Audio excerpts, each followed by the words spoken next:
ನಮಸ್ಕಾರ, ನೀವು ನೋಡ್ತಾ ಇದ್ದೀರಾ ಮಧ್ಯಾಹ್ನ ಅಗ್ರವಾರ್ತೆ. ನಾನು ನವಿತಾ ಜೈನ್. ನಾಳೆಯಿಂದ ರಾಜ್ಯದಲ್ಲಿ ಅನ್ಲಾಕ್ 4.0 ಇರಲಿದೆ. ಥಿಯೇಟರ್ಸ್ ಓಪನ್ಗೆ ಈಗಾಗಲೇ ಗ್ರೀನ್ ಸಿಗ್ನಲ್ ಅನ್ನು ಕೊಟ್ಟಿದೆ. ಥಿಯೇಟರ್ ಮತ್ತು ರಂಗಮಂದಿರಗಳಿಗೆ ಅವಕಾಶವನ್ನ ನೀಡಿದೆ. ಆದರೆ ಅದರಲ್ಲಿರುವಂತಹ ಷರತ್ತು 50% ಸೀಟ್ ಬರ್ತಿಗೆ ಮಾತ್ರ ಅವಕಾಶವನ್ನ ನೀಡುವುದರ ಮೂಲಕ ಥಿಯೇಟರ್ ಆಗಿರ್ಬೋದು, ರಂಗಮಂದಿರಗಳ ಓಪನ್ಗೆ ಈಗ ಸರ್ಕಾರ ಗ್ರೀನ್ ಸಿಗ್ನಲ್ ಅನ್ನ ನೀಡಿದೆ. ಚಿತ್ರಮಂದಿರಗಳಲ್ಲಿ ಮಾರ್ಗಸೂಚಿ ಪಾಲನೆ ಕಡ್ಡಾಯವಾಗಿ ಮಾಡಲೇಬೇಕು. ಥಿಯೇಟರ್ಸ್ನಲ್ಲಿ ಅಂತರವನ್ನ ಪಾಲಿಸಲೇಬೇಕು. ಆ ಸೂಚನೆಯನ್ನ ಕೂಡ ನೀಡಲಾಗಿದೆ. ಈಗಾಗಲೇ 50% ಸೀಟ್ ಭರ್ತಿಗೆ ಅವಕಾಶ ಕೊಟ್ಟ ಇದೇ ಸಂದರ್ಭದಲ್ಲಿ ಇವತ್ತಿನ ಸಿಎಂ ನೇತೃತ್ವದ ಸಭೆಯಲ್ಲಿ ಈ ತೀರ್ಮಾನವನ್ನ ಕೈಗೊಳ್ಳಲಾಗಿದೆ. ಇನ್ನು ನೈಟ್ ಕರ್ಫ್ಯೂ ವಿಚಾರವನ್ನ ನೋಡೋದಾದ್ರೆ ರಾತ್ರಿ 10ರಿಂದ ಬೆಳಗ್ಗೆ 5 ಗಂಟೆಯವರೆಗೆ, ಇಲ್ಲಿವರೆಗೂ 9 ಇತ್ತು, ಇನ್ನು ಮುಂದೆ ರಾತ್ರಿ 10 ಗಂಟೆಯಿಂದ ಬೆಳಗ್ಗೆ 5ರವರೆಗೆ 1 ಗಂಟೆಗಳ ಕಾಲ ಈಗ ವಿನಾಯಿತಿ ಮತ್ತೆ ಸಿಕ್ಕಿದೆ. ಸೊ ಪದವಿ ಕಾಲೇಜು ಆರಂಭಿಸೋದಕ್ಕೂ ಕೂಡ ಅವಕಾಶವನ್ನ ಈಗ ನೀಡಲಾಗಿದೆ. ಜುಲೈ 26ರಿಂದ ಪದವಿ ಕಾಲೇಜುಗಳು ಆರಂಭ ಆಗತ್ತೆ. ವಿದ್ಯಾರ್ಥಿಗಳು ಇಲ್ಲಿವರೆಗೂ ಕೂಡ ವೇಟ್ ಮಾಡ್ತಾ ಇದ್ರು, ಕಾಲೇಜ್ ಆರಂಭ ಆಗತ್ತಾ ಇಲ್ವಾ ಅಥವಾ ಆನ್ಲೈನ್ ಕ್ಲಾಸ್ಗಳೇನಾ ಅಂತ ಹೇಳಿ. 26ರಿಂದ ಕ್ಲಾಸಸ್ ಸ್ಟಾರ್ಟ್ ಆಗತ್ತೆ.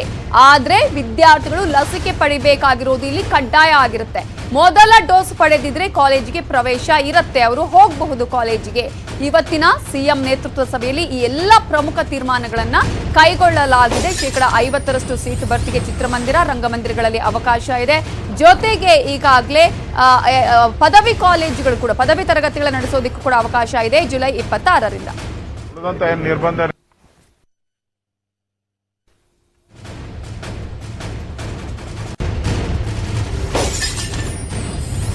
ಅನ್ಲಾಕ್ 4.0 ನಾಳೆಯಿಂದ ಆರಂಭ ಆಗತ್ತೆ. ಸರ್ಕಾರ ಬಹಳ ಪ್ರಮುಖ ನಿರ್ಧಾರಗಳನ್ನ ಕೆಲವು ತೆಗೆದುಕೊಂಡಿರೋದನ್ನ ನಾವಿಲ್ಲಿ ನೋಡ್ತಾ ಇದ್ದೀವಿ. ಈಗಾಗಲೇ ಅನ್ಲಾಕ್ ಆಗ್ತಾ ಇರುವಂತಹ ಹಿನ್ನೆಲೆಯಲ್ಲಿ ಥಿಯೇಟರ್ಗಳ ಮಾಲೀಕರು ಅಥವಾ ಚಿತ್ರಮಂದಿರದ ಕಡೆಯಿಂದ ಸಾಕಷ್ಟು ಒತ್ತಡ ಇತ್ತು. ಯಾಕೆ ನಮಗೆ ಈ ಅವಕಾಶ ಇಲ್ಲ ಅಂತ ಹೇಳಿ. ಈಗ ಚಿತ್ರಮಂದಿರಗಳ ಓಪನ್ಗೆ ಅವಕಾಶವನ್ನ ನೀಡಲಾಗಿದೆ. ಆದ್ರೆ ಅಲ್ಲಿ ಷರತ್ತು ಕೂಡ ಇದೆ. 50% ಸೀಟ್ ಭರ್ತಿಗೆ ಮಾತ್ರ ಅಲ್ಲಿ ಅವಕಾಶವನ್ನ ನೀಡಲಾಗಿದೆ. ಇನ್ನು ಪಬ್ ಕ್ಲಬ್ಗಳು ಸದ್ಯಕ್ಕೆ ಓಪನ್ ಇಲ್ಲ ಯಾವುದೇ ಕಾರಣಕ್ಕೂ ಕೂಡ. ಬಾರ್ಗಳಲ್ಲಿ 50% ಜನರಿಗೆ ಮದ್ಯ ಸೇವನೆಗೆ ಅವಕಾಶ ಇದೆ. ಕಂದಾಯ ಸಚಿವರಾಗಿರುವ ಅಶೋಕ್ ಮಾತಾಡ್ತಿದ್ದಾರೆ.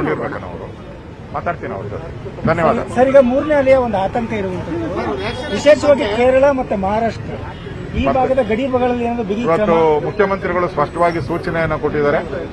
ಮೂರನೇ ಅಲೆಗೆ ಬೇಕಾದಂತ ಎಲ್ಲ ತಯಾರಿಗಳನ್ನ ಮಾಡಿ, ಅದಕ್ಕೆ ಬೇಕಾದಂತ ಆಕ್ಸಿಜನ್ ಬೆಡ್ಗಳು ಇರ್ಬೋದು ಮತ್ತು ಮಕ್ಕಳ ಆರೋಗ್ಯ ಕಾಪಾಡುವಂತ ದೃಷ್ಟಿಯಿಂದ ಚಿಲ್ಡ್ರನ್ಸ್ ಸ್ಪೆಷಲಿಸ್ಟ್ಗಳನ್ನು ಕೂಡ ಎಲ್ಲೆಲ್ಲಿ ಯಾವ್ಯಾವ ಜಿಲ್ಲೆಯಲ್ಲಿ ಶಾರ್ಟೇಜ್ ಇದೆ ಅದನ್ನ ಯಾವ ರೀತಿ ಸರಿಪಡಿಸಬಹುದು ಅನ್ನೋದ್ರ ಬಗ್ಗೆನೂ ಕೊಟ್ಟಿದ್ದಾರೆ. ಅದೇ ರೀತಿ ಮಳೆಗೆ ಸಂಬಂಧಪಟ್ಟಂತೆ ಬೆಂಗಳೂರಲ್ಲಿ ಏನು ಲೋ ಏರಿಯಾಗಳು, ತಗ್ಗು ಪ್ರದೇಶಗಳಿದೆ, ಇಲ್ಲಿ ಫ್ಲಡ್ ಆಗ್ತಾ ಇದೆ. ಅದಕ್ಕೂ ಕೂಡ ಬಿಬಿಎಂಪಿ ಕಮಿಷನರ್ಗೆ ಒಂದು ಸೂಚನೆಯನ್ನ ಕೊಟ್ಟಿದ್ದಾರೆ. ಈ ವಾರದಲ್ಲಿ ಒಂದು ಸಭೆಯನ್ನ ಮಾಡಿ ಇಮಿಡಿಯೇಟ್ ಆಗಿ ಫ್ಲಡ್ ಆಗುವಂತ ಏರಿಯಾಗಳೇನಿದೆ ಅದನ್ನ ಗಮನ ಹರಿಸಬೇಕು ಮತ್ತು ಬೆಂಗಳೂರಲ್ಲಿ ಏನು ಕೆಲಸ ಕಾರ್ಯಗಳು ನಡೀತಾ ಇದೆ ಅದನ್ನ ಮುಂದುವರಿಸಬೇಕು. ಯಾವುದೇ ಕೆಲಸವನ್ನ ನಿಲ್ಲಿಸಬಾರದು. ಬೆಂಗಳೂರಲ್ಲಿ ನಡೀತಾ ಇರೋ ಕಾಮಗಾರಿಗಳನ್ನ ಮುಂದುವರಿಸಬೇಕು ಅಂತ ಸೂಚನೆಯನ್ನ ಕೊಟ್ಟಿದ್ದಾರೆ. 26ನೇ ತಾರೀಕು ನಮ್ಮ 2 ವರ್ಷ ಸರ್ಕಾರ 2 ವರ್ಷ ಮುಗಿಯುತ್ತೆ. ಅದು ಸಾಧನೆ ಮಾಡುವಂತ ಒಂದು ಸಭೆನೂ ಕೂಡ ಇದೆ. ನಮ್ಮ ಇಲಾಖೆಗಳಲ್ಲಿ ಏನೇನು 2 ವರ್ಷದಲ್ಲಿ ಈ ಕೋವಿಡ್ ಸಂದರ್ಭದಲ್ಲೂ ಕೂಡ ಏನೇನು ಅಭಿವೃದ್ಧಿ ಕಾರ್ಯ ಮಾಡಿದಿರಿ, ಏನೇನು ಡೆವಲಪ್ಮೆಂಟ್ ಆಗಿದೆ, ಇದರ ಪೂರ್ತ ಚಿತ್ರಣವನ್ನ ಕೂಡ ಅವತ್ತು ಬಿಡುಗಡೆ ಮಾಡೋರಿದ್ರಿ. ಈಗ ಎಲ್ಲ ಇಲಾಖೆಗೂ ಆ ಸೂಚನೆಯನ್ನ ನಾವು ಕೊಟ್ಟಿದ್ದೀವಿ. ಧನ್ಯವಾದ. ಹೌದು, ಇದೆ ಇಲ್ಲ, ಶಾಸಕಾಂಗ ಸಭೆ ಇದೆ. ಅದಾದ್ಮೇಲೆ ಔತಣಕೂಟನೂ ಇದೆ ಬೆಳಗ್ಗೆ. ಸರ್, ಈಗ ಧಾರ್ಮಿಕ ಕೇಂದ್ರಗಳಲ್ಲಿ ಪ್ರಸಾದ ಮತ್ತೆ ತೀರ್ಥ, ರಾಜಕೀಯ ಪ್ರತಿಭಟನೆಗಳಿಗೆ, ರಾಜಕೀಯ ಕಾರ್ಯಕ್ರಮಗಳ ಅವಕಾಶ ಇದೆಯೇ ಇಲ್ಲ ಸರ್? ಇಲ್ಲ, ಅದು ನನಗೆ ಇದು ಚರ್ಚೆಗೆ ಬಂದಿಲ್ಲ. ಅದು ಆ ವಿಚಾರಕ್ಕೆ ಮುಖ್ಯಮಂತ್ರಿ ಬದಲಾವಣೆ ವಿಷಯ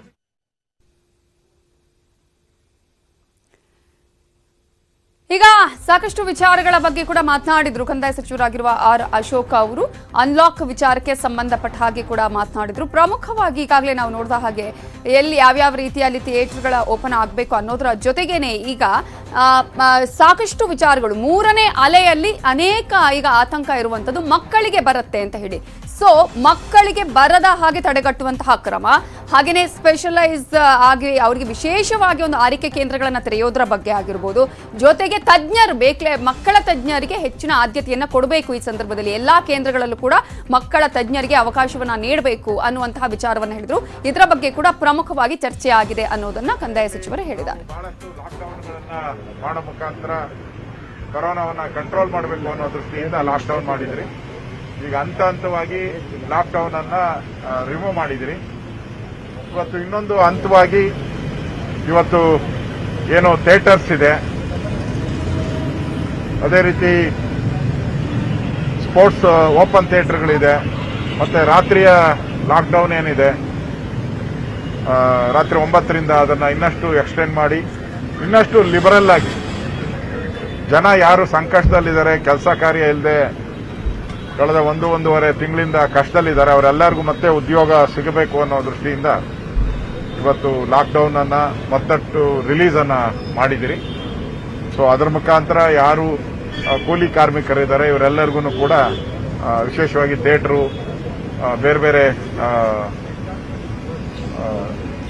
ಚಿತ್ರಣ ಮಾಡುವಂತವರು, ಚಿತ್ರರಂಗದವರಿಗೆ ಇದೊಂದು ಸಹಕಾರಿ ಆಗ್ತದೆ. ಚಿತ್ರರಂಗಕ್ಕೆ ವಿಶೇಷವಾಗಿ ಇದು ಸಹಕಾರಿ ಆಗುತ್ತೆ. ಆ ದೃಷ್ಟಿಯಿಂದ ಈಗ ರಾತ್ರಿ 9 ಗಂಟೆಗೆ ಇದ್ದಂಥ ಲಾಕ್ಡೌನ್ ಕೂಡ ಅದನ್ನ ಎಕ್ಸ್ಟೆಂಡ್ ಮಾಡಿರುವಂಥದ್ದು. ಇದು ಕೂಡ ಇವತ್ತು ಬಿಸ್ನೆಸ್ ಮಾಡುವಂಥವ್ರಿಗೆ, ಕೆಲಸ ಮಾಡುವಂಥವ್ರಿಗೆ ಒಂದು ಅವಕಾಶ ಆಗ್ತಾ ಇದೆ. ಎಲ್ಲ ದೃಷ್ಟಿಯಿಂದನೂ ಕೂಡ ಇವತ್ತಿನ ಮೀಟಿಂಗ್ ಅಲ್ಲಿ ಮುಖ್ಯಮಂತ್ರಿಗಳ ನೇತೃತ್ವದಲ್ಲಿ ಈ ಒಂದು ತೀರ್ಮಾನವನ್ನ ತಗೊಂಡಿದ್ದಾರೆ. ಅದರ ಗೆಜೆಟ್ ಅನ್ನ ಕೂಡ ನಮ್ಮ ಪ್ರಧಾನ ಕಾರ್ಯದರ್ಶಿಗಳು ಹೊರಡಿಸೋರಿದ್ದಾರೆ. ಸ್ವಿಮ್ಮಿಂಗ್ ಪೂಲು, ಜಾತ್ರೆ ಇರ್ಬೋದು, ಸಾರ್ವಜನಿಕ ಸಮಾರಂಭಗಳು, ರಾಜಕೀಯ ಸಮಾರಂಭಗಳಿಗೆ ದೇವಸ್ಥಾನಗಳಲ್ಲಿ ಪೂಜೆ ಪುನಸ್ಕಾರ ಮಾಡೋಕ್ಕೆ ಪೂರ್ತಿ ಅವಕಾಶಗಳನ್ನು ಕೊಡ್ತಾ ಇದ್ರಿ. ಕೋವಿಡ್ ನಿಯಮಗಳನ್ನು ಪಾಲಿಸಿಕೊಂಡು ಉಳಿದಂತ ಏನು ನಿರ್ಬಂಧಗಳಿತ್ತು ಅದನ್ನು ಕೂಡ ದೇವಸ್ಥಾನದಲ್ಲಿ ತೆಗೆದಾಕ್ತಾ ಇದ್ವಿ. ಸ್ವಿಮ್ಮಿಂಗ್ ಪೂಲ್ದು ಇನ್ನೂ ಕ್ಲಾರಿಟಿ ಇಲ್ಲ, ಅದ್ರ ಬಗ್ಗೆ ಮಾತಾಡ್ತೀವಿ. ಪಬ್ಗಳನ್ನ ತೆರಿಬೇಕು ಅನ್ನುವಂತ ಒತ್ತಡ ಇದೆ, ಅದ್ರ ಬಗ್ಗೆ ಅದ್ರ ಬಗ್ಗೆ ಚರ್ಚೆ ಆಗಿದೆ. ಪಬ್ಗಳನ್ನು ಓಪನ್ ಮಾಡೋದ್ರ ಬಗ್ಗೆ ಚರ್ಚೆ ಆಗಿದೆ. ಸರ್, ಆರೋಗ್ಯ ಸಚಿವರು ಬೆಂಗಳೂರಿನಲ್ಲೇ ಇದ್ದಾರೆ.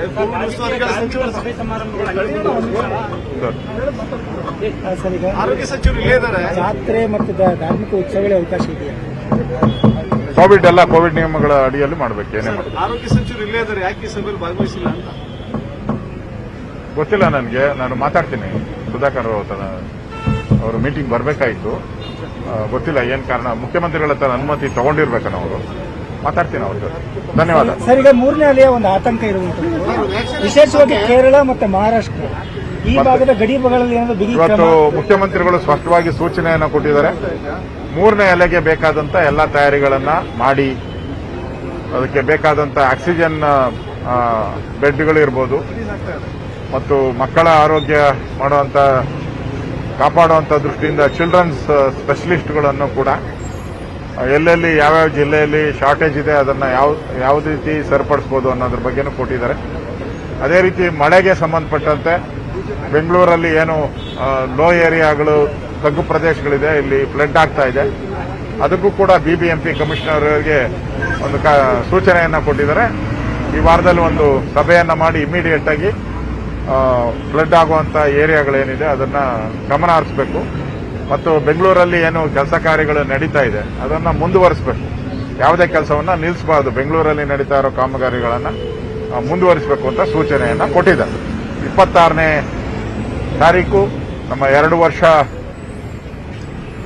ಸರ್ಕಾರ 2 ವರ್ಷ ಮುಗಿಯುತ್ತೆ. ಅದು ಸಾಧನೆ ಮಾಡುವಂತ ಒಂದು ಸಭೆನೂ ಕೂಡ ಇದೆ.